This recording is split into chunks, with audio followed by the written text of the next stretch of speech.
just let yourself go.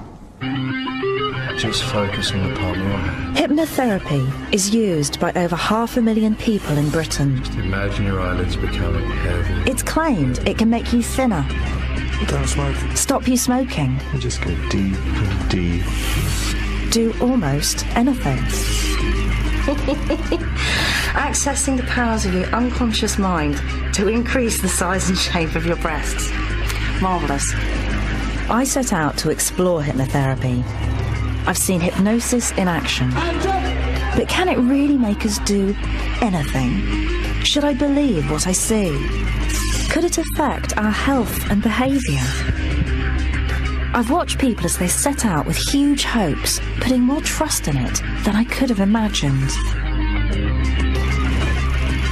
Everything is being peeled off. It's not something I ever thought I'd try. This is my journey.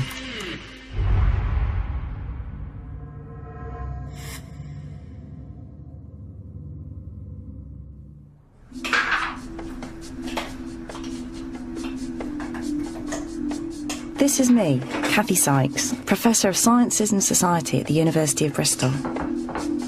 I've always found the idea of being hypnotised spooky, and to be honest, I didn't really know what it was. You hear that it involves our unconscious mind, whatever that is, and exposes hidden layers. What might a hypnotist find lurking beneath my surface?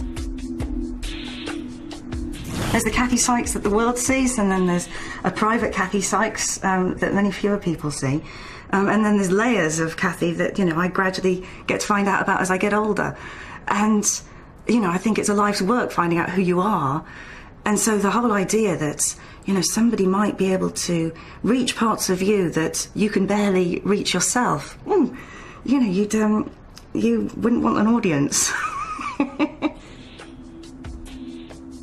In my work, I have to spend a lot of time being in control, so it's not something I hand over lightly. I love dangerous sports and doing them in quite edgy ways. I like risk, but that's kind of playing with control a bit. The whole idea of one other person having control over me, what I'm doing, well, I'm not all that keen to try, really. I'm actually hoping I don't have to. Hey. Okay, we're going to start with this pretty blonde here. Madam, in a moment, I'll click my fingers twice, you'll stand up, you'll have this wonderful relaxed feeling, and you take off all your clothes. I wanted to start my investigation into hypnotherapy by looking at the one thing I am familiar with, stage hypnosis. I'd had a glimpse when I was a student, and now, as a slightly more sober adult, it made sense to start here. I don't know what to expect tonight. I'm hoping to be entertained. It'd be interesting to see if it has any sort of effect on me, maybe. I don't know what you're laughing at, because in a moment I'll clip my fingers 3 times and you'll have diarrhea. Oh, there's some there. There's posters everywhere for Michael McCoy. Comedy show, hypnotist. Great. I will ask for volunteers, but I will ask for volunteers with no morals and no values to join me here on the stage, right? And would you like to go up?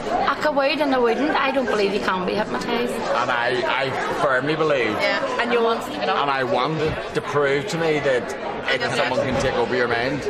I want to be hypnotised, but I'm a bit anxious as to what they'll get me to do. And what would you like not to do? I'm not going to tell you because you'll get him to do it. No, I don't know him. I've never met him before. And now, my friends, just concentrate. Concentrate now as you listen to the music. Focusing on my voice. On the count of 1 now. Squeeze your hands tighter and tighter and tighter. Squeeze your hands tighter. Make the good connection. The way it seemed to work, the hypnotist invited them on stage, asked them to clench their hands, and then slowly counted them into a sort of trance. Squeeze your hands tighter and tighter and tighter. And the count of 6 now. Say it to yourself. My hands are locking. My hands are locking. Shake your hands. Shake your hands. Shaking, shaking, shaking. 16, 17, 18. And on the next count, if your hands are shaking, they will continue to shake until I release you. 19, 20. After 30 minutes, the effects seemed to be dramatic.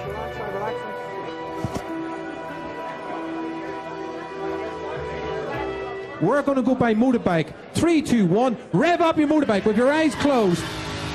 Going around a corner now. They seem to be following his every suggestion, no matter how crazy. Watch out for the bunny rabbit. Oh, it's really going for it now. Big finish here. Big finish. It was hilarious to watch, but I wasn't sure I actually believed it. Were they just putting it on? Give them all a big cheer as we make away. That looked like an awful lot of fun. The thing that really surprised me, it seemed as though people just had no inhibitions. And that's why, part of me thinks, well, they just wanted to perform anyhow. You're saying there's something more profound going on. No, definitely. I mean... Persuade me. Everyone on stage wouldn't be on stage if they weren't a performer, simply because, first and foremost, it's an entertainment show. So we've got to entertain the audience. But that doesn't take away from the fact that anyone on stage isn't hypnotised. They're totally hypnotised. But you cannot make somebody do anything against their own will. So you can't force me to do something I really don't want to do? No. Okay. Through the years of experience, it is easier for me now to gauge the people that want to be hypnotised. And did I strike you as somebody who wants to be hypnotised? Yes. Being in the audience was deeply entertaining. I didn't find myself wanting actually to be up there, although there is a part of me that's wanting to know how easily could I be hypnotised. Thinking about it, the thing that's puzzling me is how could something that seems to be about having a good night out have anything to do with health issues? Because hypnosis is what hypnotherapists use, and hypnotherapy is big business. Let's see. The NHS spend £5 million a year, private users £34 million. Aggressiveness, anxiety, pain control. Improve your sport from bodybuilding to golf. Breast enlargement and reduction. The number of conditions it's supposed to treat is huge. Fear of success, fear of failure, fear of heights, fear of crowds, allergies, asthma, high blood pressure, migraines, improving memory, making decisions. I wonder if it's got anything about packing a bit less. A list like this seems just too good to be true. I wanted to see some actual hypnotherapy.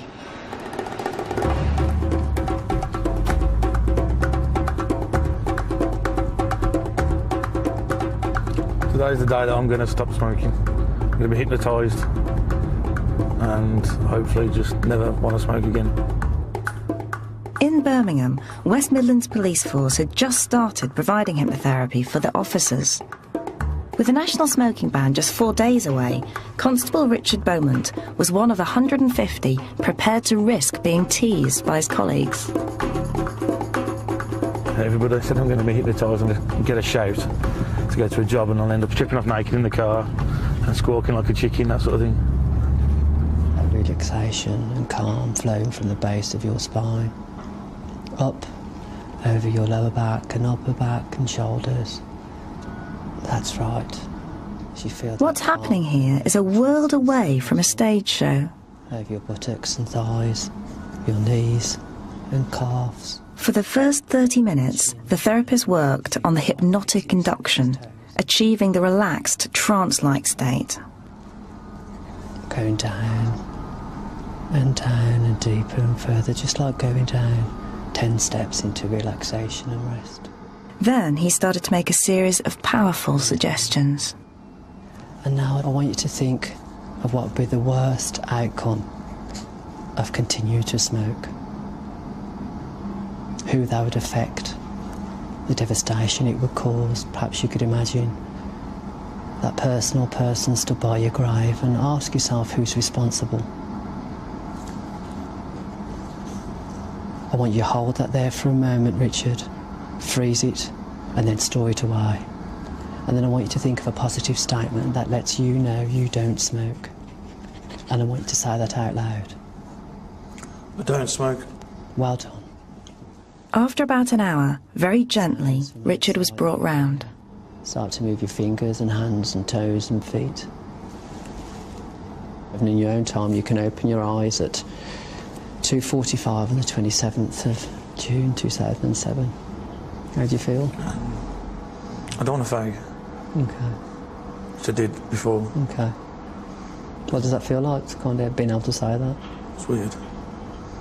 Feels new. It's the first, yeah, it's the first time since I was a teenager, so yeah. Okay, good. Just one session was supposed to be enough. But would Richard really stop smoking? We'd follow this up. Next, I went to see another therapist at work, treating a behaviour millions of us want to change. Can you just put our hands together for Elliot Wall, please? This demonstration was designed to introduce Elliot Ward's 2-day seminars. But if you were called up on stage, the one session might be all you needed. Well, good evening. So tell me, who wants to lose weight? Tonight I'm going to show you some things about how you can make change in your life. After an hour talking about eating habits, he told us to hold out our hands and clench them tightly. It turns out that this is a way of testing who might respond best to hypnosis. Look down at your 2 fingers, and as you look down at them, I want you to imagine a vice. I want you to imagine a vice becoming tighter and tighter, tighter and tighter. There you go, isn't that weird? Tighter and tighter the whole time. Isn't that strange? Does anybody here not want to eat chocolate anymore? Would you like to come up here? Yeah.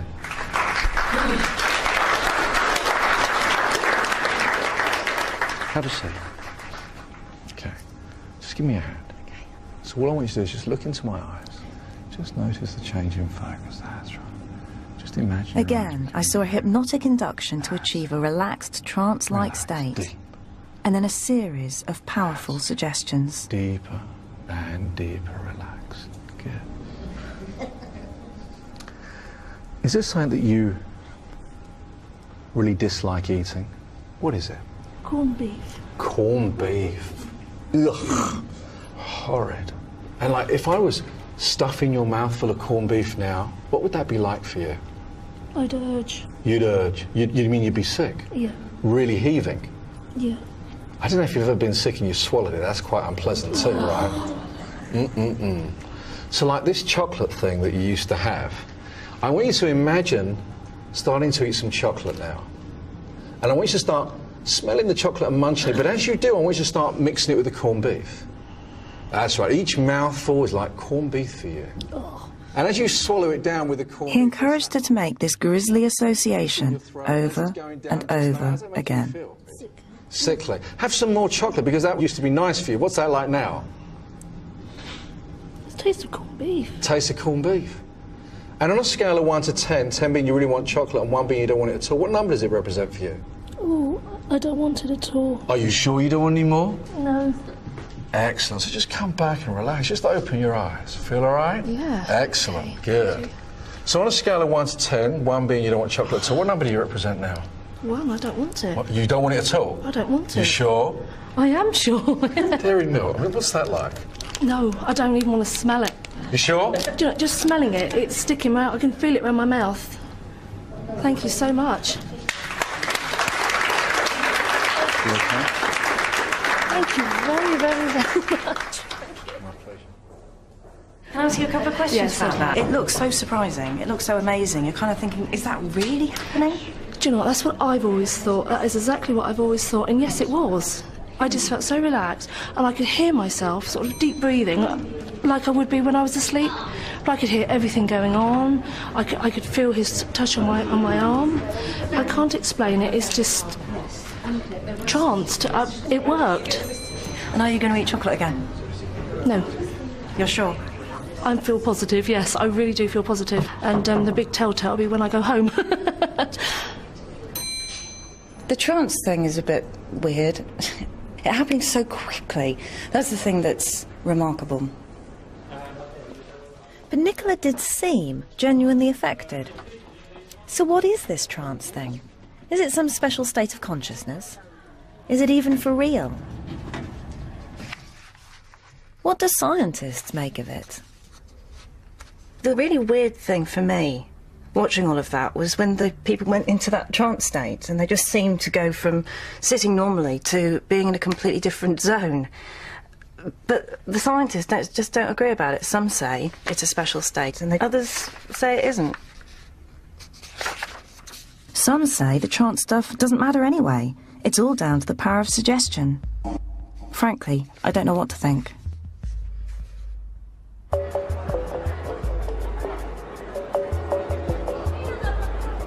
I've come to Italy to meet a psychologist who has a thorough knowledge of the experiments looking into trance and suggestion.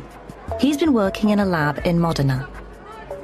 From your perspective, how much do you think is kind of a component of suggestion, and how much is it necessary to be in that trance? Well, that's one of the exciting things. That's been a big debate, an exciting area over the last 50 years.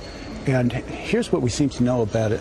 Most of the people that can respond to suggestion in hypnosis usually report that they can respond to it also outside of hypnosis. And this has been the dilemma. What is the role of hypnosis? Is there a hypnotic state at all? Maybe there isn't.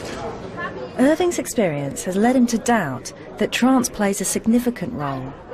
But he does believe there's a small proportion of people who are highly responsive to suggestion. What's been your experience of people who are highly suggestible? They're not gullible. They are intelligent. This is a person with a talent. It's a talent to change their experience, and sometimes to change their experience in very profound ways. It was a seductive idea. I asked Irving what it might be like to be one of those highly suggestible people. You can hear the people talking in the background there. Maybe you don't want to hear them talking. No, I don't. You can get rid of them. Block them off. Just block them off. And if you have that capacity, you can do that. How do you feel about the temperature? Is it warm, cold? It's getting quite warm now. You could feel cooler. We could have a breeze. You could have a breeze if you like. We could decide, for example, that this building in front of us is actually a modern building. We could have it look like that. We could change the color of it. Could we have the Guggenheim? Sure, we could have the Guggenheim. Anything you like. We could change the color of it. We could make it a grey building. We could make it... Irving has been working with some of these suggestible people as part of an experiment. Just about to get to meet one of these highly suggestible people and get to see what's happening in his brain, which is kind of amazing. His name was Pelham. I'm going to ask you to do this twice. First time I'll ask you to do it in hypnosis. Okay? All set? Yeah. Good. Let's begin then. To demonstrate the theory that people can respond to suggestion alone, without the trance, first Irving hypnotized Pelham and then suggested to him that he could add colour to a black and white picture. Okay. Open your eyes now. Look at the screen. Just see it as it is in shades of grey. Please don't try adding color to it until I ask you to do so. Now begin adding color to the pattern. Add color to it until you see it in full color, as if you were looking at a fully colored pattern. And let me know when you've succeeded in doing that by raising the index finger of your right hand. Good. How much color do you see now from 0, being no color at all, to 100%, which would mean full color? 85. 85%. Good. I'm going to bring you out of hypnosis now. 5, 4, 3, 2, 1. Open your eyes. 0. Okay, good. Feeling wide awake now? Yes. Normal wide awake state. As normal as I get, yes. Good. Then, once Pelham was completely alert, with no hypnosis, Irving suggested to Pelham that he could do the same thing again. Look at the pattern, see it as it actually is, in shades of gray. Don't add color to it until I ask you to do so. Now begin adding color to it. Add color to it so that you actually see it in full color, and let me know when you've succeeded in doing that by lifting the index finger of your right hand. Good. How much color do you see in the picture now? 70. 70%. Okay, good. Thanks. It seemed bizarre.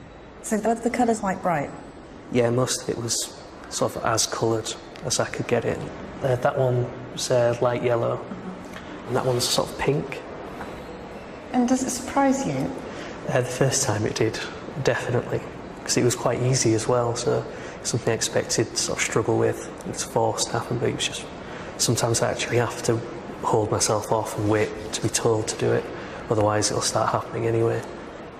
In and out of hypnosis, Pelham said he saw a lot of colour in a black and white picture.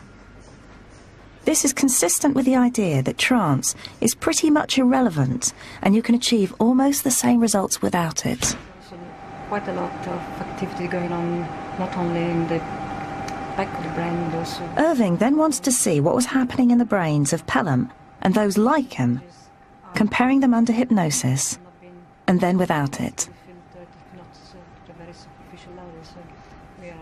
Now, when did you get these results? I saw them yesterday morning, and I'm still excited about them. They're not what I expected. Parts of them are absolutely not, and I'm as happy about the parts that I was not expecting as I am about the parts that I was expecting. It's often the case in science. Yeah. Okay, show me. Okay. First, Irving took me through what someone's brain looks like when they're being shown an image in colour for real. An area called the visual cortex lights up. Okay, so this is no suggestion, no hypnosis. This is just the way the brain looks when it's seeing colour. Great, got it. That's exactly right. Okay, here is a composite image of the brains of people who are adding colour under hypnosis.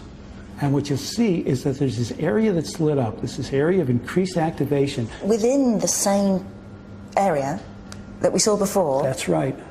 That is involved in seeing colour. In seeing colour, yes.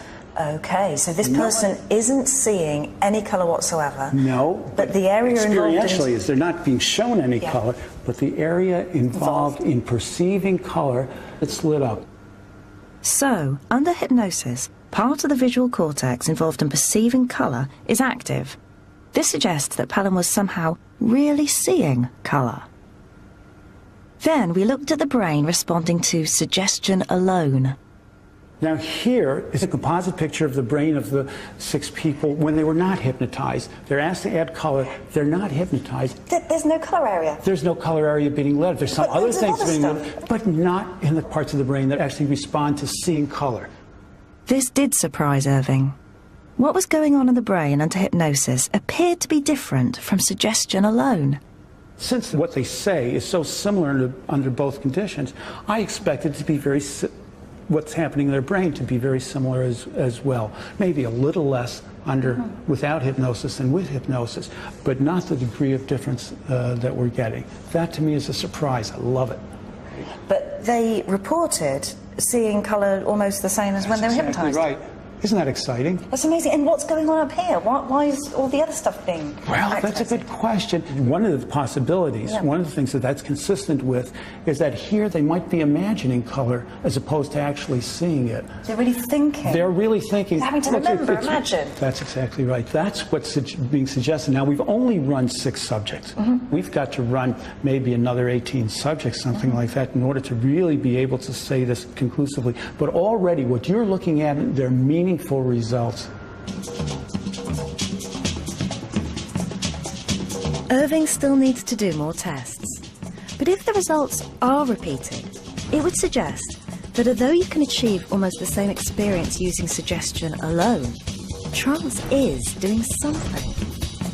This really made me want to find out what on earth trance is. So I went to see a neuroscientist with a dark past. Now an associate professor of psychiatry, Amir Raz had also trained as a magician. You're a scientist as well as a magician. Yeah, it depends who you ask. Some people will tell you that I'm the best magician among the scientists, and some people will tell you, that it's the other way around. But I am trying to bring these two things together. His unusual perspective has led him to a particular view on hypnosis. For Amir, it's all to do with what happens in our brain when someone is trying to focus our attention. Sometimes I'll go quickly, and sometimes I'll go very slowly. Okay, and your job is just to tell me what the balls are. Fair enough? Okay. Here we go. Where are the balls? One in each. One in each. Okay, and you can bet your money on it, right? It's very simple to do, right? Where are the balls? I think they're both in there. Okay, but You were right. You were right. You were thinking about something. There was. Let's try it again. So look, I take my hand down. So you're looking at it. I open. You have the element of surprise, and I throw the ball at the same time out of your line of vision. That's the magic trick. But actually, it's not a trick at all. There's nothing to it. Even if you know the technique, I'm just counting on your brain, not registering things at the right time. They're all there, on the floor. I was going to say they're all over there. According to Amir, what happens under hypnosis is that your brain goes into a state of highly focused attention. You could call it a trance, but he thinks science hasn't really yet defined the term, and so it's just not helpful to use it. You see, attention and hypnosis, literally are the same thing, and the way to think about it is hypnosis really is a misnomer. The word hypnosis is very confusing. Hypnosis, relates to hypnos, which is in Greek mythology, has to do with sleep. But hypnosis, the way we talk about it, has nothing to do with sleep. It has to do with attention. It's an attentional manipulation. We know that with attention, you can actually influence cognitive processes, emotional processes, thought, and action. So as a scientist, hypnotism isn't very surprising? As a scientist, hypnosis is fascinating. Then Amir made me an offer that I found myself accepting. How about me trying hypnosis? But would I be able to let go? If you try too hard, you need to revise, okay? You need to let go, and don't try too hard. Let things happen off their own, okay? And I'll try to help you. So play, relax, don't try too hard, and go to a place maybe that I haven't been to before internally. And enjoy it. That's nice. And enjoy it, yeah. Right. Oh, it's very nice. It's very nice. And I'd like you to allow yourself to lose a little bit of control while you are in control. That's possible to do. Everything is being peeled off. Float down like a feather. What then happened was a long and gentle process of getting me to become deeply relaxed. We can't show you the whole session because broadcasters aren't allowed to. And once you get there, just let me know that you're there by gently raising your index finger on your left hand.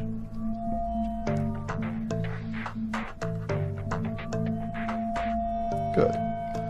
I'm going to the kitchen. I'm taking out a lemon, one yellow lemon, one green lime. Feel it with your mouth, feel it with your mind. And the balloon is getting bigger, pushing your hands to the side.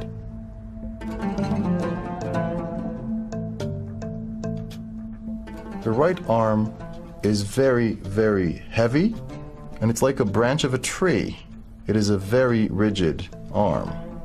I'd like you to pay attention to a mosquito. I think it might want to have a little taste of your shoulder there. I'd like for you to remember the following cards. However, it might be difficult for you to remember these cards until I tell you, Kathy, now you can remember these cards very clearly. After an hour of listening to Amir's suggestions, I was brought around. Everything is beginning to be more and more crisp and normal. Common wakefulness is about to commence. 3 to 2, 2 to 1, and we're back in the real world. You can open your eyes when you're ready and sit up and yawn and stretch and do all the things that you've been wanting to do for a while. Good morning. Hi there. Good. Was there anything in particular that you'd like to share? Well, it felt delicious to be relaxing, and I love the, falling into a warm place in fluid and supported the cloud. Really relaxing. But, and a part of me feels like, well, I didn't really taste any lemon or lime, and I was trying, well, I'm just a bit disappointed that I'm not a bit more imaginative. Mm-hmm. I was trying to Did you imagine, have some kind of an innate resistance? I think I'm quite, I can be quite bloody-minded, Mm-hmm. and there's a bit of me, like when you told me, here are the cards, and you're not going to be able to remember them, until I tell you. Mm-hmm. Well, I thought, damn you, no, I'm going to remember them, right, regardless. So there is a bit of me that just doesn't want to be compliant. Right. And what were they? Well, they were the Ace of Clubs, the 7 of Diamonds, and the 3 of Hearts. Right, but that's the way you are. I mean, clearly you don't belong to those highly suggestible people, as regrettably neither do I. I mean, I do not belong to them either. But, and where are you on the medium? I would think that I'm very much like you.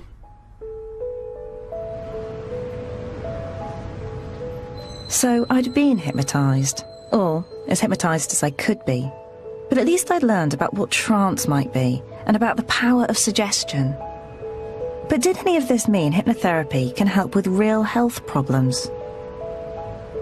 It was time to meet up with Richard, the smoking policeman.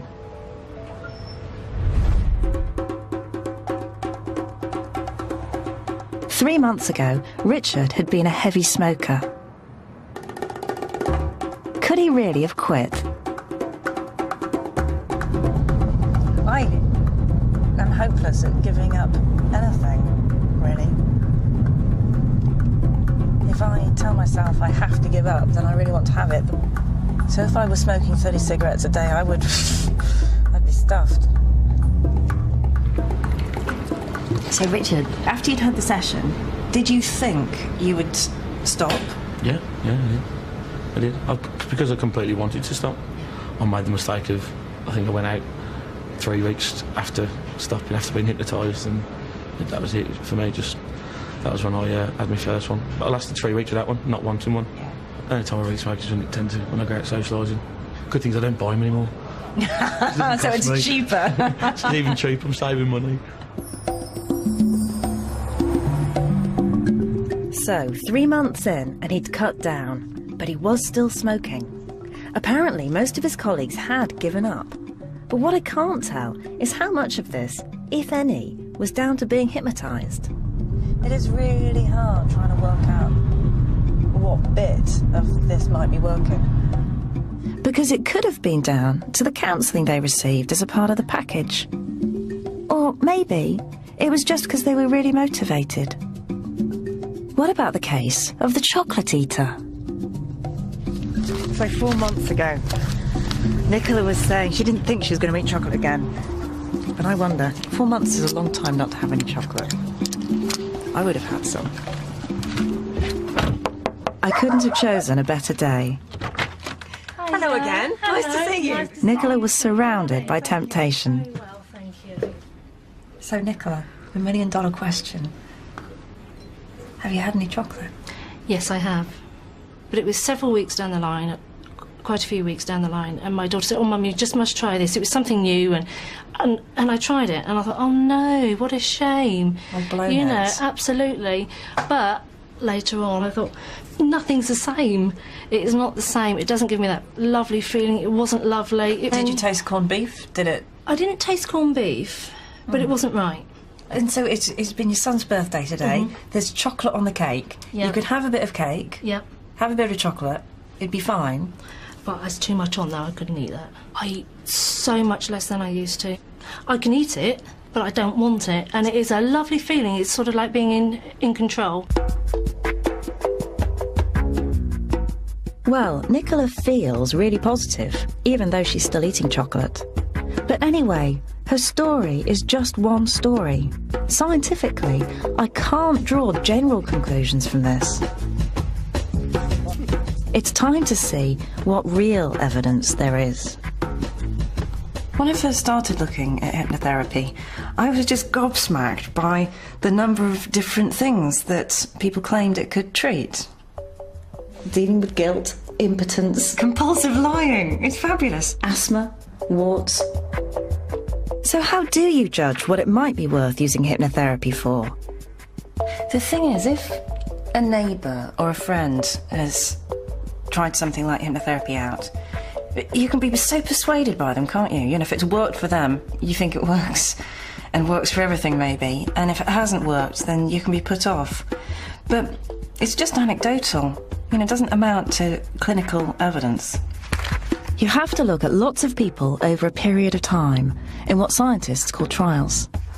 And it's the evidence gathered from these trials that I finally gathered together. So, what do they say about smoking? Well, even though it's really popular and lots of people swear by it, the experts who reviewed it say there's no evidence that it works any better than just advice or even no treatment at all. As for weight loss, it's just not clear whether hypnotherapy on its own really helps. There is some research, though, that says if you have hypnotherapy and some other psychological treatment, then it may help. That's interesting. But what's surprising is that for many of the conditions listed on the internet, there isn't really clear evidence one way or the other. And sadly, there's absolutely no accepted evidence that it works for breast enlargement either. In general, more trials need to be done. But in hypnotherapy, that's tricky. You know, each hypnotherapist uses a different process, a different way of relaxing people. The whole induction process is different. And they also use different types of suggestions or other psychological therapies as part of the package. It's really complicated and hard to draw general conclusions. But there do seem to be a number of conditions where hypnotherapy could really offer something. I'm off to explore two of the most striking.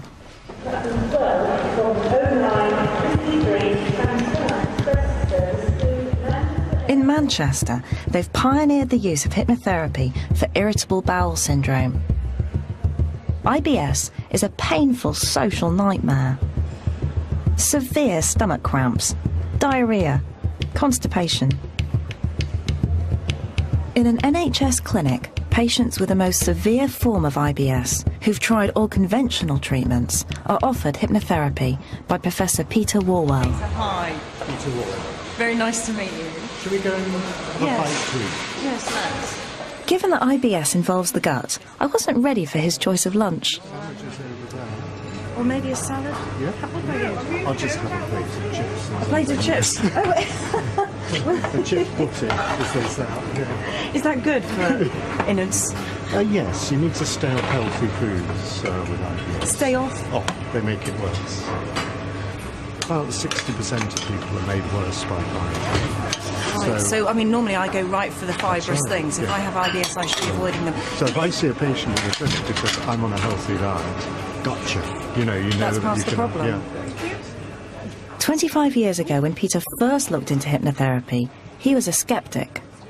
You presumably had to learn how to hypnotise. That was one of the first stages. I mean, did you buy into all the things they were teaching you? Well, I went off on a few courses, and I must say I felt a bit of a fish out of water, because there I was, a mainstream hospital physician, and I went in and there were some very wacky-looking people, and I think some people were there to learn hypnosis seriously, and I think some people needed treatment, but at the beginning I felt very uncomfortable. I had to be careful about coming out of the hypnotic closet in a way, because I was afraid my colleagues would think, what's he up to with all this hypnosis? Well, I can imagine they must have thought when they found out that you were you'd gone quite wacky. Yeah.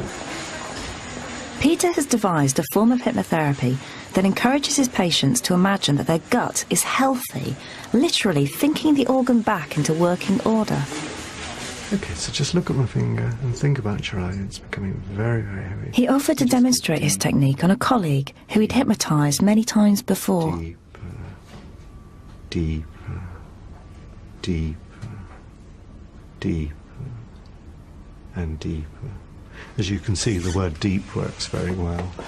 Well, he didn't seem to need to do anything. No, we'll just say deep, and away she goes. But Teresa does go exceptionally quickly. And speaking now, as talking, isn't going to disturb her? No, and she can hear what we're saying and tune in if she wants, or if she doesn't want to, she doesn't have to. It looks fantastically relaxing.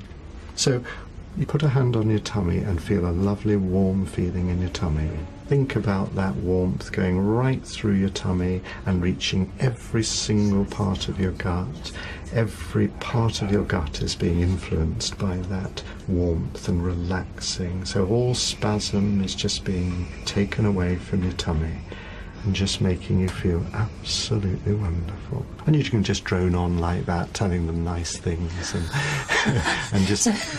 So tactile therapy is the tactile, touching her tummy and you droning on. Yeah. And another thing we do is this visualization. So we often say to the patient, well, your gut's a bit like a river. Why don't we think of that gut becoming like your brain wants it to become, a nice, smooth, gentle flowing river over which you have total control. You are controlling your gut rather than your gut controlling. You keep on droning on about these repetitive things, you know. It's almost brainwashing them, isn't it? Well, yes, what I think, presumably this idea of control is absolutely key. Yes, you have a bit of a paradox because it looks so the person's under your control, and then you're telling them they're going to be in control. And there's something about hypnosis, they've got to trust you, obviously, and they go into this state where they are suggestible. You're suggesting they're going to take control. But once you start going into that process, they do take control. It seems amazing that something so simple could be so powerful. But Peter is achieving some remarkable results in people with the most severe forms of IBS. We don't know if it can help all sufferers. Yeah, he's just got masses of humanity. He really cares about this. But he's still being as rigorous a scientist as he possibly can. Peter was great, although nothing could have prepared me for my next stop in Scotland.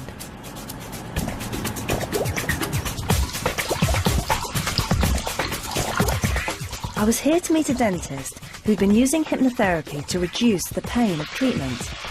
That morning, he'd be doing something not even he had done before. Teeth extraction, an implant placement with no conventional anaesthetic, just hypnosis. Imagine waking up in the morning, having had quite a sleepless night, thinking, some bloke is going to rip my teeth out and I'm going to be hypnotised, so it's not going to hurt. It's just remarkable. I'm so glad that it's not me. It was Amanda. She'd only had 5 hours of hypnosis to prepare her for this morning. But today, she'd have her 2 front teeth removed and 2 implants inserted. Why did you want to have hypnosis rather than anaesthetic? What made you think that? I mean, I just do ordinary things, you know, go to work, come home, go for a walk, you know, and it's just doing something like this. Ordinary people can just do something like extraordinary, and I thought, Ken, I'll give that a go and see if I can do that. Good morning, Mandy, how are you doing? Oh, fine, good to see you, in you come, Have a Mike Gow is Mandy's dentist and hypnotherapist. round onto the chair, that's it, yeah. That morning, Mandy had taken a couple of ibuprofen. I can tell you, they'd make a minimal difference to what you're about to see. Perfect. Excellent, good stuff. And I want you to give yourself that signal again, that anchor, okay? And I want you to re-access those positive feelings, the feeling relaxed and positive, okay? Mandy's anchor, a near hand shape, seemed to send her off. Today, the procedure that's happening is to improve the health, improve the function, improve the appearance of the body, isn't it?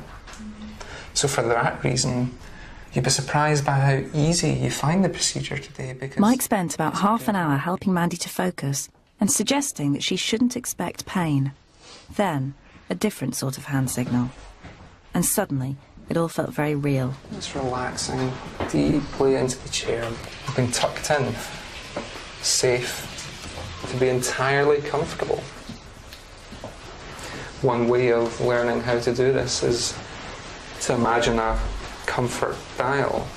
Visualising in your mind's eye now this comfort dial. You're very easily able just to turn the dial down, aren't you? You can take this pad in your hand and hold on to this pen. I want you to think about that dial now and just write down the number that you can see and feel the comfort dial is at right now. That's right, a 0, completely comfortable. If the number got to 6, Amanda would be given a dose of local anaesthetic. Noticing just how far up in the mouth, the nose, the lip. They were going to monitor Mandy's pulse throughout. So was I. Pressure, you can write down another number there. Before long, the dentist started to loosen the tooth. It was about to get grim. Zero. You can zero in on the comfortable sensation and just write down another wee number there. A 0. Completely comfortable. Comfortable pressure. Enjoy relaxing on the beach. While Mike was innocently talking about a beach, out came the first tooth. Feeling relaxed and calm, just write down the number the dial is at right now. A 0. How could she write a 0? Comfortable sensations as you walk along the beach. Perhaps you have your shoes off and you can notice the sand between your toes is wet, or whether the sand is dry and warm and fluffy. And as you feel the movement and the pressure, you can allow the altered sensations, the feelings of comfort. So turning the dials down, just writing down a wee number for me there. A 2, okay, turning that 2 down, because it's right to turn down the number 20. Just write down the number again now. Where's the dial at now? A 1, and you can turn the dial from a 2. That was hard enough to watch, but then came the drill. Quite satisfying feeling to know that you can control the sensation, choosing at any time just to write down which number feels right. And 1. This was all taking a long time, and her pulse hadn't changed. Drift away, separating Mine sure had. mind from body. Enjoying this perfect day at the beach, the perfect weather. Enjoying the way I hoped Mandy was really on the beach. I certainly wasn't. Comfortable 1, because it's right for 1 to feel comfortable. And it's interesting that there are so many colours and so many different shades in these grains of sand. Just continue to relax while I speak to Kathy. Mandy's pulse has stayed incredibly low. I mean, my pulse was higher than that. Because she's relaxed. She really is in a comfortable place. Yeah. And you can demonstrate that by, again, Mandy, if you just write down the number that's on the dial right now. It's a 0, completely comfortable. Knowing that when the Finally, 1.5 hours later, we were almost done. the area is feeling functional and healthy again, and the smile will be perfectly complete. I felt utterly drained. What about Mandy? To come back into this room so that you can feel more and more alert, more and more awake. That's right, open your eyes, feel wide awake, alert. Fantastic, well done, very well done. Great. Good, so I shall set your chair up there.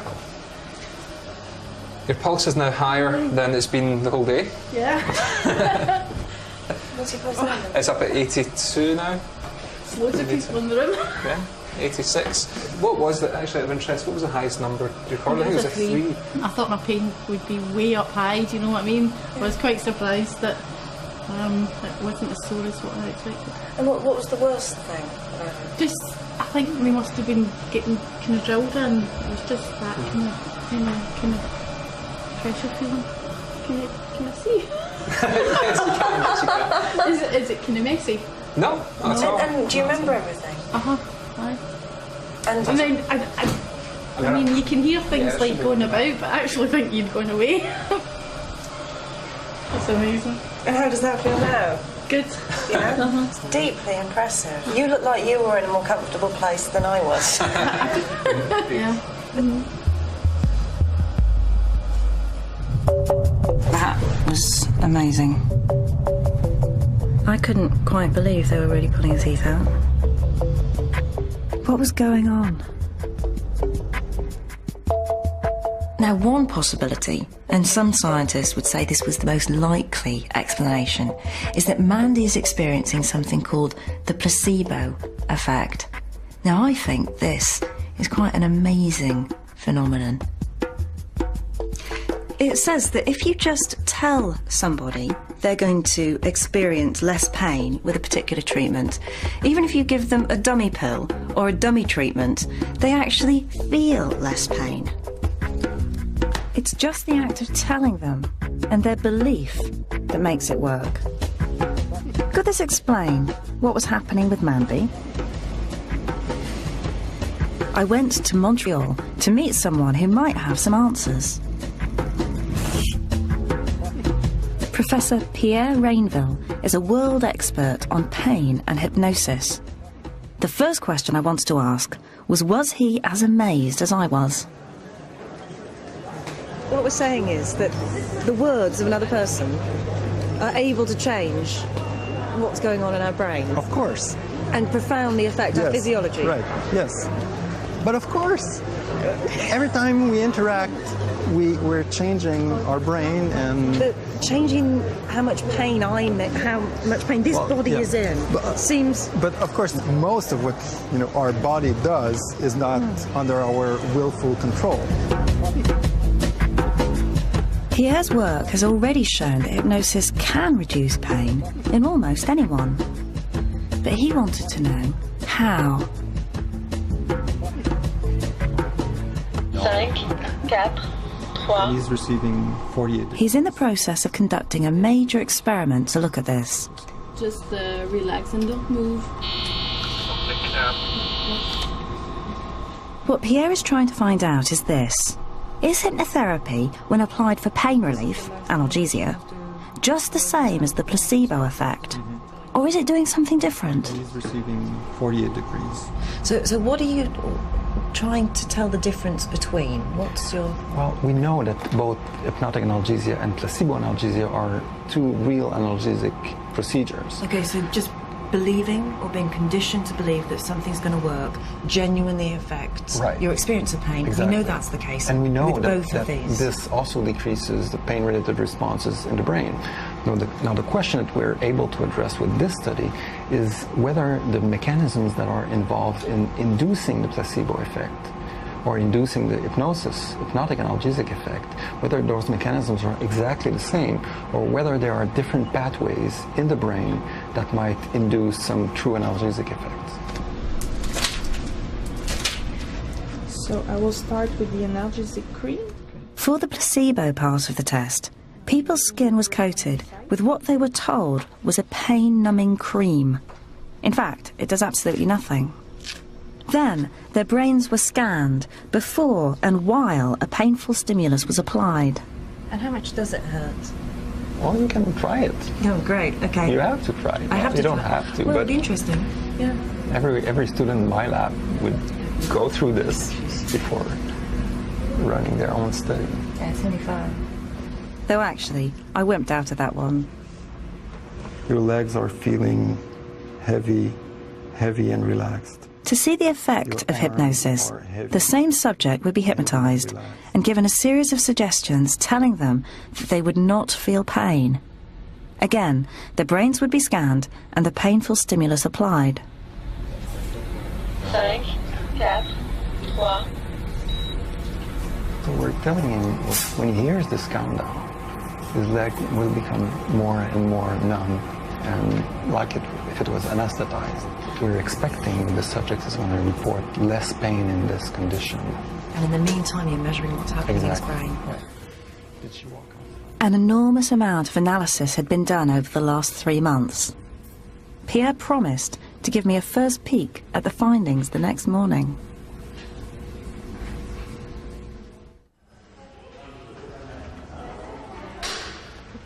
Hi. Good morning. How are you doing? Good, very good. How are you? I'm good. Yeah. And how's it looking? Well, we've done some analyses. Pierre was sounding cautious, as the team had literally been working through the night. They had results to show how the brain responded just before the pain stimulus was given. And Jenny's been up all night, right? Yeah, Jenny's been working very hard on this. This would be the first indication to see if the brain responded to pain under hypnosis the same way it responded under placebo. Right, so these maps are showing brain activity in anticipation of the pain. Okay, so this is the expectation. Right. This is the expectation, and this might reveal areas that trigger the analgesic effect. And here in the hypnotic analgesic condition, we find some stronger activation in some part of the prefrontal cortex. And in the analgesic condition in the placebo study, we find another area that's much more dorsal in the frontal cortex. Okay, so just here, Right. which is kind of about here Right. on my brain, Right. that's the hypnotic area that's Exactly. been more activated. And just here, which is higher up, Right. that's the bit that's associated with the placebo control. So they're very different areas. Right. This is consistent with the idea that different processes are involved, different mechanisms are involved in triggering the analgesic response in response with placebo or in response to hypnotic suggestions. It's early days, but it may be that hypnosis really does work in a different way from the placebo. Not yet. With the placebo.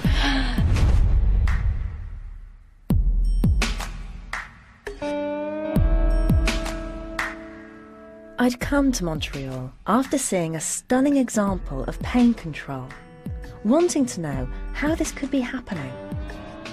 I'm leaving with a tantalising glimpse that hypnosis might have its own particular way of changing how we respond to pain. I didn't imagine it was going to be as powerful as it's been. Watching how pain could be controlled was something I'll never forget. I felt totally sick. I remember thinking, don't faint, Kathy. Just look away for a while. Look away, because then you might not be sick. It's been a long journey, but at the end of it, I've seen two powerful examples where hypnotherapy may have a place in medicine. As for me now, where am I? You know, I've felt quite disappointed about not being very hypnotisable. You know, it would have been much more interesting to have had, a more full experience. And I think that now I'd be more playful about it. You know, I'd be able to, just try to really go for it and not see it as a bit of a control fight. But the problem has always been partly that you've been here with me. You know, there's been a camera crew and people watching. So I'm afraid I have to do it alone now. And it gives me a chance, it will really give me a chance to experience it fully, because I would so like to, be able to have the ability. I've got an appointment. Mike McCoy, the hypnotist I met in Belfast, has offered to try and hypnotise me. Oh, hello again! Very nice to see you. Says we've got to do this slower. For a free booklet about the topics featured in this series and more about Open University programmes on the BBC, call 0870 900 0311 or go to open2.net. Reflexology is the alternative therapy next Monday at the same time, 9 o'clock, here on BBC Two. The Grumpies have a few words to say about the British class system next here on BBC Two, while on Radio 5 Live, join Richard Bacon for lively and entertaining chat on the day's big stories.